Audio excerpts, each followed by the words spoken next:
L'eccellenza della produzione italiana delle due ruote in mostra a Villa Manin dall'8 febbraio, Scooter Italia 1945-1970. Questo è il titolo dell'esposizione che rientra nel programma degli eventi di Gorizia 2025 and Friends. Nei saloni espositivi il meglio della collezione privata del Friuli Venezia Giulia. In particolare l'eccellenza è riferita agli scooter, che sono uno dei simboli della rinascita del dopoguerra e sicuramente qualche cosa che è anche tipicamente italiano. Qui a Villa Manin ce n'è un'ampia selezione che naturalmente comprende i modelli più celebri, le Lambrette, le Vespe, ma anche molti altri modelli che hanno invece avuto una fortuna minore e che però è comunque molto interessante documentare, perché sono un aspetto appunto anche di quella vitalità industriale che ha contraddistinto il secondo dopoguerra.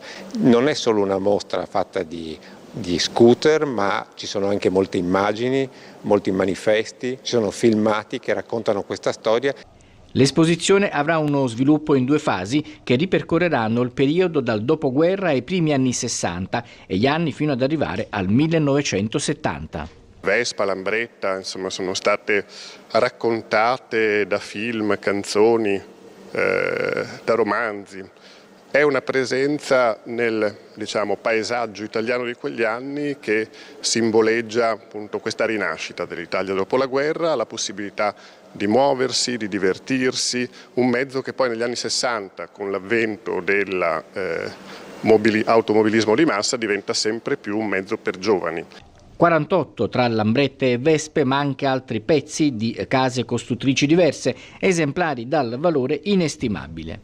Quanti ne ha lei custoditi? Praticamente rifatti e ricostruiti circa una sessantina. In esposizione saranno circa 40 pezzi qui. Che vanno da che anno a che anno? Allora, del 1946 è il più vecchio, che si chiama Nibbio. La casa madre è Cianca. Ormai sono rimasti solamente due o tre pezzi in tutto il mondo.